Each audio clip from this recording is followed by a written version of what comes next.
ஆந்திராவில் காதலிக்க மறுத்த 12ஆம் வகுப்பு மாணவியை இளைஞர் ஒருவர் கொடூரமாக கொலை செய்துள்ளார். வீட்டில் தனியாக இருந்த மாணவியை கழுத்தை அறுத்து கொலை செய்துள்ளார். கொலைகார இளைஞனை போலீசார் துப்பாக்கியால் சுட்டு பிடித்துள்ளனர். ஒருதலை காதலால் நடந்த கொலையின் பின்னணி என்ன?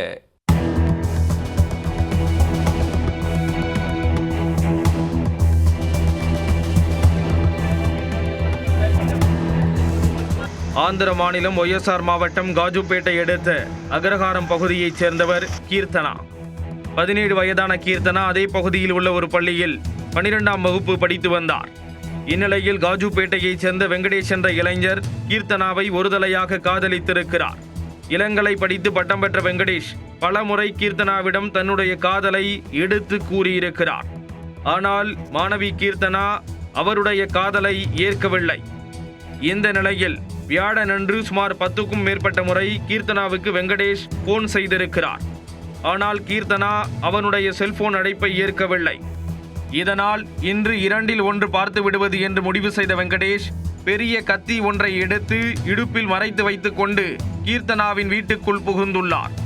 பெற்றோர் வெளியே சென்றிருந்த நிலையில் கீர்த்தனா மட்டும் வீட்டில் தனியாக இருந்துள்ளார். அப்போது வெங்கடேஷ் மீண்டும் தன்னுடைய காதலை எடுத்து கூறி திருமணத்திற்கு வற்புறுத்தியதாக கூறப்படுகிறது. ஆனால் கீர்த்தனா காதல் திருமணம் என எதற்குமே சம்மதிக்கவில்லை. இதனால் ஆவேசம் அடைந்த வெங்கடேஷ் தான் வைத்திருந்த கத்தியை எடுத்து கீர்த்தனாவின் கழுத்தை அறுத்துவிட்டு அங்கிருந்து தப்பி ஓடியுள்ளார். சற்று நேரத்தில் வீடு திரும்பிய கீர்த்தனாவின் பெற்றோர் மகள் இரத்த வெள்ளத்தில் ஆடாமல் அசையாமல் கிடப்பதை பார்த்து கடும் அதிர்ச்சி அடைந்தனர். உடனடியாக 108 ஆம்புலன்ஸை வரவழைத்து கடப்பாவில் உள்ள மருத்துவமனைக்கு கீர்த்தனாவை கொண்டு சென்றனர். அங்கு அவரை பரிசோதித்த டாக்டர்கள் அவர் ஏற்கனவே இறந்துவிட்டதாக அறிவித்தனர். இதற்கிடையே கீர்த்தனாவை கொலை செய்தது வெங்கடேஷ் தான் என்று உறுதி செய்யப்பட்டது. இந்த சம்பவம் பற்றி வழக்கு பதிவு செய்த போலீசார் தப்பி ஓடி தலைமறைவாக இருக்கும் வெங்கடேஷை தீவிரமாக தேட துவங்கினர். கீர்த்தனாவின் உறவினர்கள் கொலையாளி வெங்கடேஷை உடனடியாக என்கவுண்டர் செய்ய வேண்டும் அல்லது எங்களிடம் ஒப்படைக்க வேண்டும் என்று கோரி சாலை மறியல் போராட்டத்தில் ஈடுபட்டனர். சுமார் 3 மணி நேரம் நடைபெற்ற சாலை மறியல் போராட்டம் காரணமாக அந்த பகுதியில் பெரும் போக்குவரத்து இடையூறு ஏற்பட்டது. வெங்கடேஷ் மீது உறுதியாக கடும் நடவடிக்கை எடுக்கப்படும் என்று போலீசார் உறுதியளித்ததால் சாலை மறியல் போராட்டம் கைவிடப்பட்டது. இந்த நிலையில் வெள்ளிக்கிழமை அன்று இரவு பத்வேல் பகுதியில் வெங்கடேஷ் நடமாட்டத்தை அறிந்த போலீசார் அங்கு சென்று அவனை பிடிக்க முயன்றனர்.